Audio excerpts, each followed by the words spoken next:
जुले dear student, सो आज का टॉपिक जो है human eye, one of the most important biological instrument fitted in our body, उसके बारे में हम डिस्कस करेंगे। सो डिस्कस करने से पहले जो हमारा आई बॉल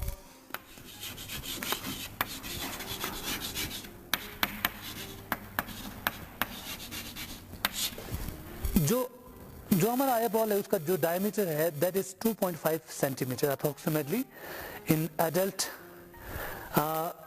तो उसके बारे में हम डिस्कस करेंगे।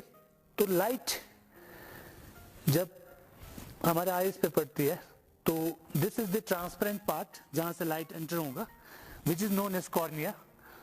कॉर्निया से जब लाइट अंदर जाएगी तो यहाँ पे एक डायफ्राग्राम होता है, इरिस, जिसके सेंटर में एक होल होता है which is known as pupil. Iris के जो साइज इंक्रीज डिक्रीज की वजह से प्यूपिल का साइज इंक्रीज डिक्रीज होता है, जहां से लाइट हम कंट्रोल करते हैं। सो ये जो लाइट है यहाँ पे एक लेंस है जिसका रिफ्रैक्टिव इंडेक्स 1.4 है, क्रिस्टलाइन लेंस। इस लेंस, ये जो लेंस है इसका इमेज रेटिना के ऊपर हमेशा फॉर्म करवाता है। इसका मतलब the position of the image is always at 2.5 centimetre distance पे। वो कैसे करता है? जो यहाँ पे लेंस के चारों तरफ एक मसल्स होता है which is known as ciliary muscles, ये मसल्स कंट्रोल करता है लेंस के फोकल लेंथ इंक्रीज और डिक्रीज करता है, जिसकी वजह से ऑब्जेक्ट कहीं पे भी हो इसका इमेज हमेशा रेटिना के ऊपर फॉर्म्ड होता है।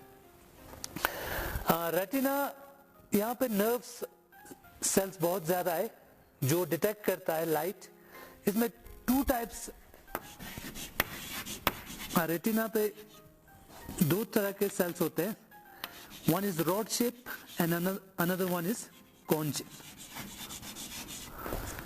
जो रेटिना पे नर्व सेल्स पे there are two types of cells, one is rod shape and another one is the cone shape. ये दोनों लाइट के, ये इंटेंसिटी को डिटेक्ट करता है और ये कलर को।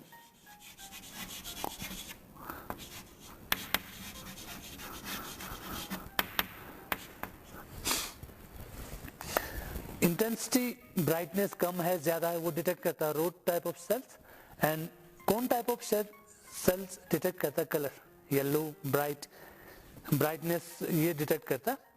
सो यहाँ पे जब पड़ता है तो ये नर्व सेल्स इस ऑप्टिकल नर्व के थ्रू हमारे ब्रेन पे सिग्नल पहुंचाता है। तो इसका इमेज हमेशा रियल और वर्चुअल बनता है,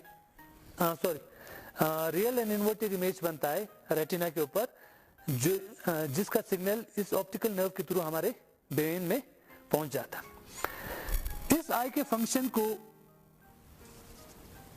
कंट्रोल करने के जो काम है that is done by ciliary muscles which control the focal length of the lens. अब जो ये हमारा ट्रांसपेरेंट पार्ट है कॉर्निया और जो हमारा लेंस है, इसके बीच में एक फ्लूइड लिक्विड होता है विच इज एक्वस ह्यूमर, जिसका रिफ्रैक्टिव इंडेक्स 1.33 होता है। और जो इस आई बॉल को स्फेरिकल इन शेप मेंटेन करने के लिए यहाँ पे इस रीजन में एक जेल होता है विच इज विट्रस ह्यूमर, जिसका रिफ्रैक्टिव इंडेक्स 1.34 है। ये मेंटेन रखता है कि आई का बॉल का जो है spherical nature. Centre of the lens, this is known as optical axis, और यहाँ पे एक रीजन है जहाँ पे सेंसिटिविटी सबसे ज्यादा है which is known as yellow spot. ये और आई के लेंस का जो सेंटर है उसको ज्वाइन करने वाला line is known as visual axis and this one is known as optics axis. So this is all about the diagram and function of the eyes. तो जब आई कन्वर्जिंग लेंस है, ये लेंस फोकस करता है distant object को हमेशा retina के ऊपर। सो द नियरेस्ट डिस्टेंस जो ये आराम से फोकस कर पाता है that is known as near point, and जो फारदेस्ट डिस्टेंस जो रेटिना के ऊपर फोकस करता है that is known as far point. So N is the nearest point, और जो इसका फार पॉइंट है that is infinity, means infinity पे कोई भी ऑब्जेक्ट हो उसका इमेज, क्लियर इमेज रेटिना के ऊपर बनता है. और near point in case of normal adult जिसका which has got a normal eye, that is equal to 25 centimetre. So nearest point 25 centimetre. तो हमें जब भी किताबें या कुछ टीवी वगैरह देखना है तो 25 सेंटीमीटर से हमें दूरी ऑब्जेक्ट को रखना पड़ता है. So this is nearest point and this is far point. Nearest point और फार पॉइंट का जो डिस्टेंस है, this is known as range of the vision. जो नॉर्मल आई के केस में nearest point 25 centimetre and far point is infinity. Human eye, one of the most amazing feature in human body. तो ये क्या करता है, object चाहे कहीं पे भी हो उसका इमेज हमेशा रेटिना के ऊपर फॉर्म करता है. कैसे? By changing the focal length of this lens. ये फोकल लेंथ कौन चेंज करता है? तो इसके लेंस के चारों तरफ मसल्स है, सिलेरी मसल्स. ये सिलेरी मसल्स लेंस को खींचता है या कंप्रेस करता है चारों तरफ से, तो उसके हिसाब से फोकल लेंथ चेंज होता है. जब ये फुल्ली रिलैक्स होता है, when the muscles is fully relax, तब इसका फोकल लेंथ सबसे मैक्सिमम होता है. सो उस केस में ऑब्जेक्ट इंफिनिटी पे जो ऑब्जेक्ट है वो उसका image, real and inverted image इस रेटिना के ऊपर फॉर्मेशन करता है. तो when this muscles is fully relax, ये जो लेंथ है इसका जो फोकल लेंथ मैक्सिमम, ये maximum focal length find out करने के लिए ऑब्जेक्ट डिस्टेंस इंफिनिटी पे, इमेज डिस्टेंस 2.5 सेंटीमीटर पे बनाते हैं. सो इंसिडेंट रे यहाँ पे distance, image distance is positive, object distance infinity पे, तो इसका focal length using 1 by v minus 1 by u, this is equal to 1 by f. 1 by 2.5 centimeter minus 1 by infinity, this is equal to 1 by f maximum. So 1 by 2.5, this is equal to 1 by f maximum. So f maximum is equal to 2.5 centimeter. So human eye का maximum focal length that is 2.5 centimeter. फिर जब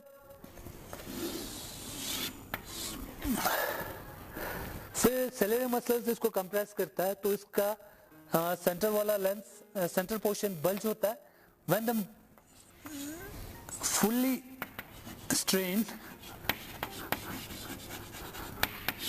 when the focal length is minimum, उस situation में जो salary muscle पे strain सबसे ज्यादा होता है, इन दैट केस जो नियर पॉइंट का जो ऑब्जेक्ट है इसको ये रेटिना के ऊपर इमेज फॉर्मेशन करता है. Using u is equal to minus 25 centimetre near point for a normal eye, v is equal to 2.5 centimetre and focal length, इसको आप लोग खुद करोगे using this formula. v is plus 2.5 centimetre, u is minus 25 centimetre. इन values को put करने पर f minimum this is equal to 2. Using this formula we get 2.27 centimetre focal length minimum. So जो ह्यूमन आई का फोकल लेंथ इन दोनों maximum और minimum के बीच में चेंज होता रहता है डिपेंडिंग ऑन द ऑब्जेक्ट कहां पे है. Next we will discuss the defect of visions. Human eye में नॉर्मली जो विजन डिफेक्ट है that is 4 types: myopia, hypermetropia, presbyopia and astigmatism. So इन चारों में से 2 को हम थोड़ा डिटेल में डिस्कस करेंगे और बाकियों के बारे में मैं थोड़ा बताऊंगा. सो उसको करेक्शन कैसे करते हैं. सो मायोपिया, या इसको हम नियर साइटेडनेस बोलते हैं. इसमें क्या होता है, जो नियर ऑब्जेक्ट तो आराम से फोकस होता है रेटिना के ऊपर, तो उसको नियर बाय चीजें पढ़ने लिखने के लिए कोई प्रॉब्लम नहीं होता. लेकिन जो फार ऑब्जेक्ट है इसका इमेज रेटिना के बजाय रेटिना के in front of the retina बनता है. तो जो हमें इमेज दूर का नजर जब कमजोर होता है तो वो दूर की चीजें हमें ब्लर दिखाई देने लगता है। वो क्यों होता है? या किसी कारणवश आई बॉल बल्ज हो जाता है सेंटर के, या फोकल लेंथ कम हो जाता है, तो उसके वजह से जो इमेज ये रेटिना के सामने फॉर्म होता है। मतलब जो the person suffering from myopia, उसका जो फार पॉइंट है वो डिक्रीज होते होते एट सर्टेन पॉइंट पे पहुंच जाता है। So let's suppose myopia person is suffering from myopia, तो उसका फार पॉइंट इंफिनिटी के बजाय यहां पे पहुंच जाता है। सो इसका जो इमेज है वो क्लियर इमेज रेटिना के ऊपर बनाता है। नियर पॉइंट ये रहा 25 centimetre, and far point decreases from infinity to certain point. Let's suppose इसका फार पॉइंट डिक्रीज हो जाता है एक्स के ऊपर। सो इसका मतलब जो फार पॉइंट से अगर ऑब्जेक्ट दूर है तो उसको ये क्लियरली रेटिना के ऊपर फोकस नहीं कर पाता। That person is suffering from myopia. इसको हम कैसे करेक्ट करेंगे? इसको हम एक ऐसा टाइप ऑफ लेंस यूज करेंगे जो इंफिनिटी का जो ऑब्जेक्ट है उसको ये डाइवर्स करते हुए इसका फाइनल इमेज इसके फार पॉइंट के ऊपर बना देगा, जिसकी वजह से इसका जो ये फार पॉइंट वाला का इमेज क्लियर रेटिना के ऊपर बनाएगा। So we will use a diverging lens या concave lens for correcting myopia defect. Hypermetropia में क्या होता है, दूर की चीजें तो उसे क्लियर दिखाई देता है, लेकिन सामने जो नियर पॉइंट है उसका जो इमेज रेटिना पे नहीं बना के बाकी बिहाइंड आई बॉल के इस साइड पीछे चला जाता है। सो यहाँ पे इमेज फॉर्मेशन बनता है। सो नियर पॉइंट हाइपरमेट्रोपिया में इसका जो नियर पॉइंट है वो शिफ्ट हो जाता है थोड़ा दूर, और इसका इमेज क्लियर बनाता है। सो उसका नियर पॉइंट शिफ्ट हो जाता है। लेट्स सपोज इसका नियर पॉइंट y है, सो इसका क्लियर इमेज इसके ऊपर। सो नियर पॉइंट से और जो नॉर्मल आई की नियर पॉइंट है, इन दोनों के बीच में कोई भी ऑब्जेक्ट हो तो उसका क्लियर इमेज वो नहीं बनवा पाता है। तो इसके करेक्शन के लिए हम एक कन्वर्जिंग लेंस बनाएंगे, जिसका नियर पॉइंट पे जो इससे नजदीक जो भी ऑब्जेक्ट कहीं पे भी हो उसको कन्वर्स करके इसका इमेज इसके जो नियर पॉइंट y डिस्टेंस पे वहां पे इमेज बना देगा, सो दैट इस y का इमेज रेटिना के ऊपर क्लियर इमेज बनेगा। सो मायोपिया हाइपरमेट्रोपिया पर्सन को करेक्शन करने के लिए हम कन्वर्जिंग लेंस या कन्वेक्स लेंस यूज करेंगे। प्रेस्बोपिया, सो जैसे जैसे उम्र बढ़ती जाती है तो आई का जो फोकल लेंथ चेंज करने के जो मसल का स्ट्रेंथ है, एडेप्टेबिलिटी, वो चेंज हो जाता है, जिसकी वजह से वो ऑब्जेक्ट को फोकस नहीं कर पाता। प्रेस्बोपिया सफर करने वाले पर्सन को मायोपिया और hypermetropia both type of defect suffer कर सकता है। तो उसको करेक्शन करने के लिए we will use bifocal length या टू सेपरेट लेंस। दूर की चीजों के लिए अलग से चश्मा बनाता है और पास वाली चीजों को देखने के लिए वो डिफरेंस लेंस यूज करता है, या एक ही लेंस में फॉर एग्जांपल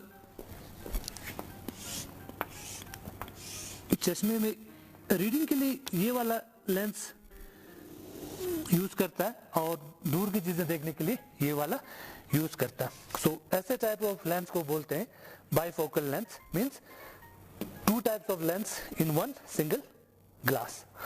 सो एस्टिग्मेटिज्म में क्या होता है, फॉर एग्जांपल हमारे पास लाइन है, this is horizontal line and this is vertical lines. Astigmatism में आई बॉल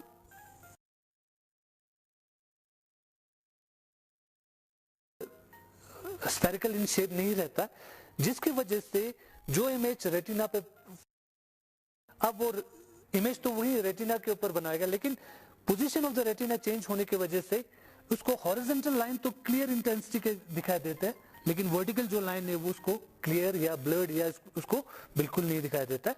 सो ऐसे टाइप ऑफ डिफेक्ट को बोलते हैं एस्टिग्मेटिज्म, और इसको करेक्शन करने के लिए we use cylindrical lens of suitable focal length. So I once again repeat, there are 4 different types of defect in human eye. Myopia, दूर की चीजें क्लियर नहीं देखना, उसको करेक्शन करने के लिए we will use concave lens of suitable focal length. फिर हाइपरमेट्रोपिया, जिसमें पास की चीजें क्लियर नहीं दिखाई देता, उसको करेक्शन करने के लिए we will use of convex lens of suitable focal length. प्रेसबोफिया, with the passage of age, old age, बुढ़ापे की जो बीमारी है, इसमें हम दूर की चीजें भी उसको क्लियर दिखाई नहीं देता है, पास की चीजें भी. So we will use 2 separate lens for seeing far object as well as near object, या एक ही चश्मे में बाइफोकल लेंस यूज करेंगे. एंड एस्टिग्मेटिज्म, जिसमें intensity of the light different होने की वजह से इसको करेक्शन करने के लिए हम यूज करेंगे cylindrical lens.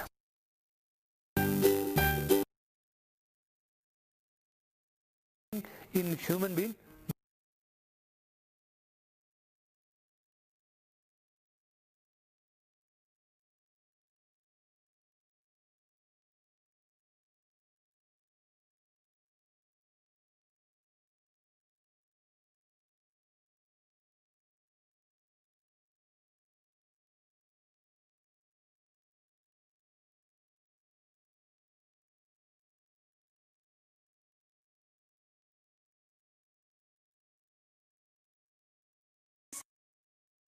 we discuss about intensive semiconductor. Today we are going to discuss extensive semiconductor. Extensive semiconductors जो होते हैं वो impure semiconductor होते हैं. It is of 2 type, N type and P type.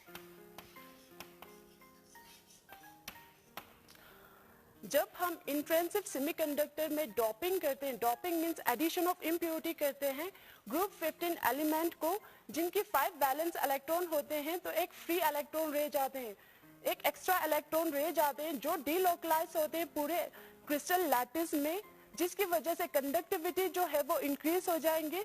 इस टाइप ऑफ सेमीकंडक्टर को हम कहते हैं एन टाइप सेमीकंडक्टर. नेक्स्ट जब हम इंट्रेंसिव सेमीकंडक्टर में डॉपिंग करते हैं ग्रुप 13 एलिमेंट को, जिनके 3 वैलेंस इलेक्ट्रॉन होते हैं, तो एक वैकेंट साइट रह जाते हैं जिसको हम कहते हैं पॉजिटिव होल.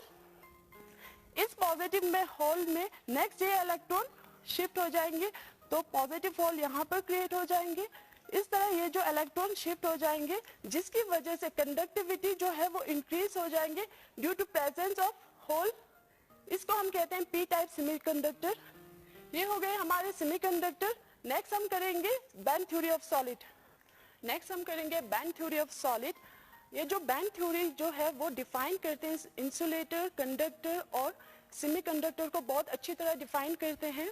जो हमारे सॉलिड्स, कोई भी सॉलिड्स अगर है, उसमें कंडक्टिविटी के अकॉर्डिंग 2 टाइप्स ऑफ बैंड होते हैं. First one is valence band,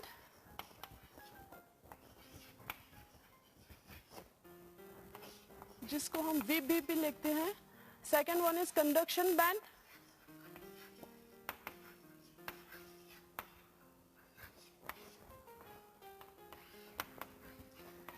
ये जो वैलेंस बैंड जो होते हैं वो इसमें प्रेजेंट होते हैं, वैलेंस इलेक्ट्रॉन प्रेजेंट होते हैं.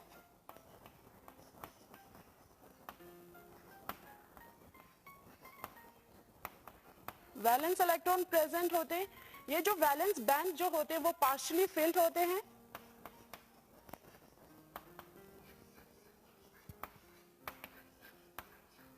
नेक्स्ट ये जो कंडक्शन बैंड जो होते हैं वो हायर एनर्जी मॉलिक्यूलर ऑर्बिटल होते हैं.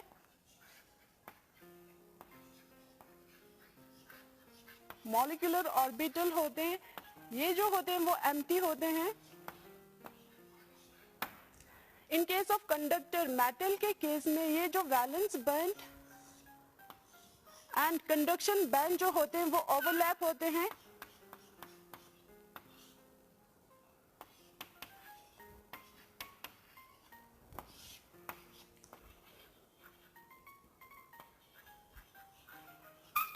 इन केस ऑफ मेटल जो कि एक कंडक्टर है, उसके केस में valence band and conduction band जो होते हैं वो ओवरलैप होते हैं. इलेक्ट्रॉन जो प्रेजेंट होते हैं वैलेंस बैंड में, जो वो इसलिए फ्लो कर सकते हैं कंडक्शन बैंड में. इन केस ऑफ इंसुलेटर के केस में ये जो valence band and conduction band का जो एनर्जी गैप है वो बहुत ज्यादा होते हैं, जिसे हम कहते हैं फॉरबिडन गैप कहते हैं। ये जो एनर्जी गैप होते हैं वो बहुत ज्यादा होते हैं, जिसकी वजह से जो ये वैलेंस इलेक्ट्रॉन इसमें प्रेजेंट होंगे वो जम नहीं करते हैं कंडक्शन बैंड में। ये हो गए इंसुलेटर के केस में। नेक्स्ट सेमीकंडक्टर के केस में valence band and conduction band का जो गैप होंगे वो बहुत कम होंगे, स्मॉल गैप होंगे। एनर्जी गैप जो होंगे वो स्मॉल होंगे। सेमीकंडक्टर के केस में अगर हम थोड़े से टेम्परेचर को इंक्रीज करते हैं तो ये इलेक्ट्रॉन जो है इजिली जंप कर जाएंगे कंडक्शन बैंड में। ये हो गए हमारे band theory of solid. Next हम करेंगे magnetic properties of solid. Next हमें करना है magnetic properties of solid. On the basis of magnetic properties solid को कैटेगराइज किया है 5 में। First one is paramagnetic, diamagnetic, ferromagnetic, anti ferromagnetic and ferrimagnetic. First हम करेंगे पैरामैग्नेटिक क्या होते हैं। जब हम पैरामैग्नेटिक सब्सटेंस को एक्सटर्नल मैग्नेटिक फील्ड में रखते हैं तो वो वीकली अट्रैक्ट होते हैं, वीकली अट्रैक्ट होते हैं by magnetic field, by a magnetic field. External magnetic field में जब हम पैरामैग्नेटिक सब्सटेंस को रखते हैं वो वीकली अट्रैक्ट होते हैं। पैरामैग्नेटिक सब्सटेंस में प्रेजेंट होते हैं वन और मोर अनपेयर्ड इलेक्ट्रॉन।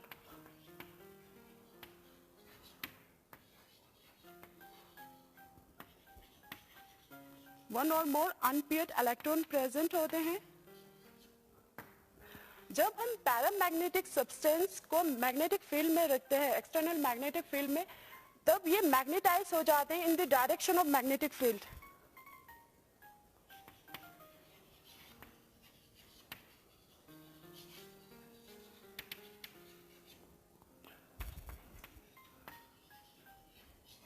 मैग्नेटिक फील्ड के डायरेक्शन में मैग्नेटाइज हो जाते हैं।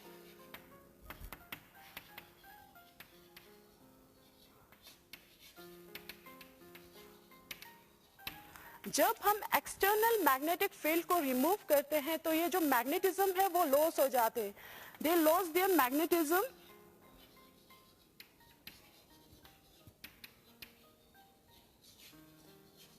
इन absence of external magnetic field. Magnetic field examples of paramagnetic substance है हमारे O2, Fe+3, Copper+2. These are the example of paramagnetic substance. Next हमें करना है diamagnetic substance. जब हम diamagnetic substance को external magnetic field में रखते हैं तो वो weakly repelled हो जाते हैं।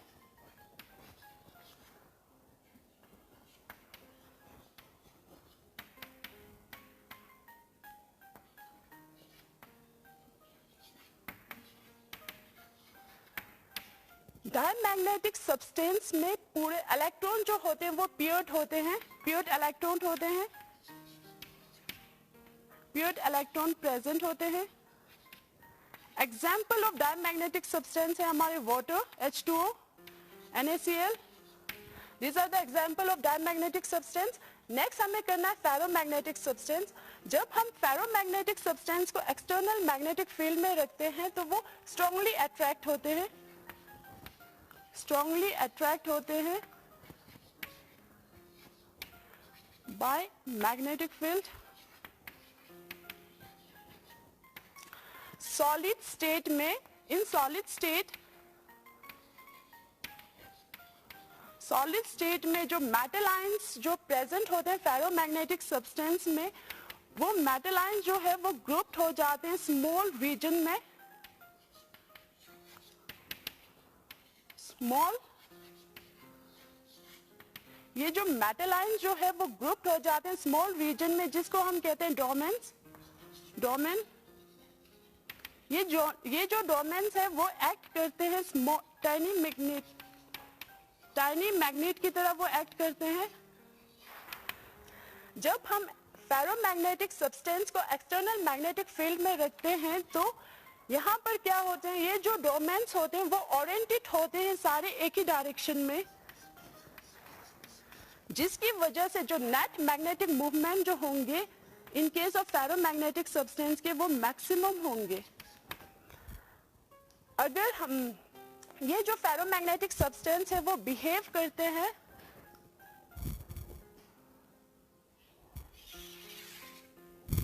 ये जो फेरोमैग्नेटिक सब्सटेंस है वो बिहेव करते हैं, it behave,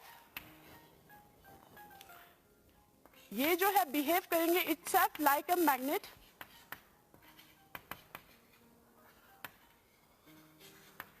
even after removal of external magnetic field.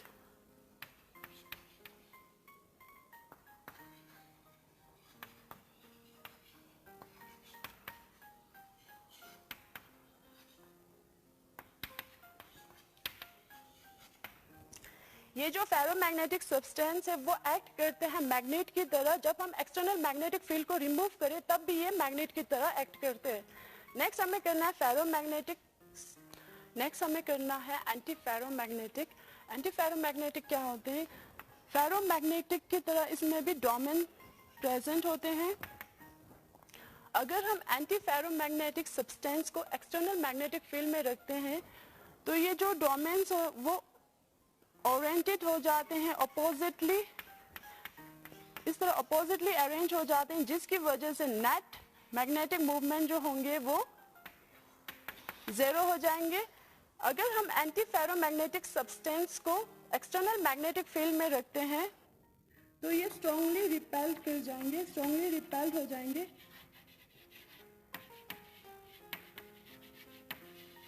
Example of anti ferromagnetic substance है हमारे मैग्नीज ऑक्साइड, सॉरी, ये हो गए हमारे एंटी फेरोमैग्नेटिक। नेक्स्ट हमें करना है फेरीमैग्नेटिक।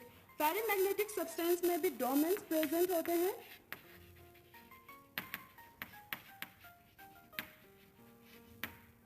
जब हम फेरीमैग्नेटिक सब्सटेंस को एक्सटर्नल मैग्नेटिक फील्ड में रखते हैं तो यहाँ पर ये जो डोमेन्स होते हैं वो अलाइन हो जाते हैं अनइक्वली, अनइक्वली ऐसे अरेंज हो जाते हैं,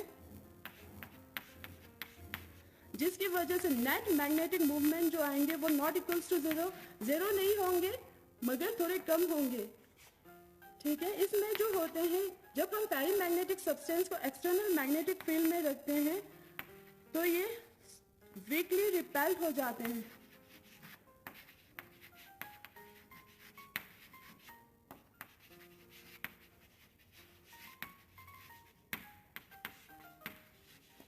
एग्जाम्पल ऑफ फेरीमैग्नेटिक सब्सटेंस है हमारे Fe3O4। ये हो गए हमारे magnetic properties of solid. Next हम करेंगे डाइलेक्ट्रिक प्रॉपर्टीज ऑफ सॉलिड। जो इंसुलेटर होते हैं जनरली वो शो करते हैं डाइलेक्ट्रिक प्रॉपर्टीज ऑफ सॉलिड को, इंसुलेटर शो करते हैं। इंसुलेटर के केस में जो इलेक्ट्रॉन्स होंगे वो टाइटली हेल्ड होते हैं।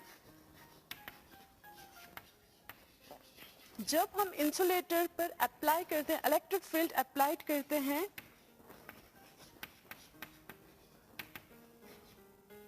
अप्लाइड इलेक्ट्रिक फील्ड, जब हम यहाँ इंसुलेटर पर इलेक्ट्रिक फील्ड अप्लाइड करते हैं तो पोलराइजेशन हो जाते हैं।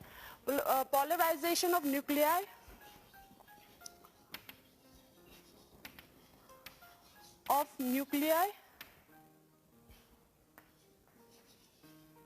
nuclei and electron, sorry, polarisation of nuclei and electron हो जाते हैं। जब हम इंसुलेटर पर इलेक्ट्रिसिटी अप्लाई करते हैं तो पोलराइजेशन हो जाते हैं, जिसकी वजह से जो न्यूक्लियर जो है वो पॉजिटिवली चार्ज है वो एक साइड पे आ जाएंगे, इलेक्ट्रॉन जो नेगेटिवली चार्ज है वो दूसरे साइड पे चले जाएंगे, जिसकी वजह से एक डायपोल फॉर्म हो जाते हैं, डायपोल फॉर्म हो जाते हैं। प्रॉपर्टीज जो ये पोलर क्रिस्टल शो करते हैं उसी को हम कहते हैं डाइलेक्ट्रिक प्रॉपर्टीज।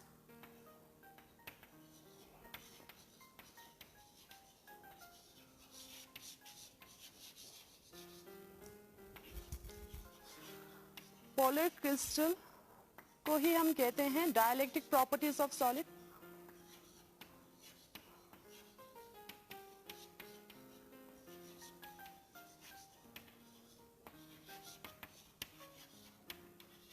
जो ये पोलर क्रिस्टल जो प्रॉपर्टीज शो करते हैं उसी को हम कहते हैं डाइलेक्ट्रिक प्रॉपर्टीज ऑफ सॉलिड।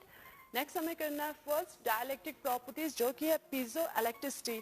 जब हम पोलर क्रिस्टल पर मैकेनिकल स्ट्रेस अप्लाई करते हैं, प्रेशर अप्लाई करते हैं, तो जो क्रिस्टल के अंदर जो एटम और आयंस होते हैं उनके डिस्प्लेसमेंट हो जाते हैं, जिसकी वजह से इलेक्ट्रिसिटी प्रोड्यूस हो जाते हैं। इसी को हम कहते हैं पीजो इलेक्ट्रिसिटी। नेक्स्ट हमें करना है पायरो इलेक्ट्रिसिटी। जब हम पीजो इलेक्ट्रिक क्रिस्टल्स को हीटिंग करते हैं तो वो प्रोड्यूस करते हैं इलेक्ट्रिसिटी। ठीक है, electricity produce by this method को ही हम कहते हैं pyro electricity. Pyro means heat. Next ferro electricity में क्या होते हैं, कुछ पीजो इलेक्ट्रिक क्रिस्टल में जो डायपोल्स होते हैं वो परमानेंटली अलाइंड होते हैं in the absence of in the absence of electric field के एब्सेंस में ये जो डायपोल्स होते हैं वो परमानेंटली अलाइंड होते हैं, उसे हम कहेंगे फेरो इलेक्ट्रिसिटी। नेक्स्ट हमें करना है एंटी फेरो इलेक्ट्रिसिटी। कुछ पीजो इलेक्ट्रिक क्रिस्टल में क्या होते हैं, ये जो डायपोल्स होते हैं वो अलाइंड होते हैं अल्टरनेटिवली अलाइंड होते हैं, जिसकी वजह से नेट डायपोल मूवमेंट जो आएंगे वो जीरो आएंगे। ये हो गए हमारे डाइलेक्ट्रिक प्रॉपर्टीज ऑफ सॉलिड। इसी के साथ जो हमारे फर्स्ट यूनिट जो कि सॉलिड स्टेट है वो कंप्लीट हुए हैं। मैं आशा करती हूँ आप लोगों को ये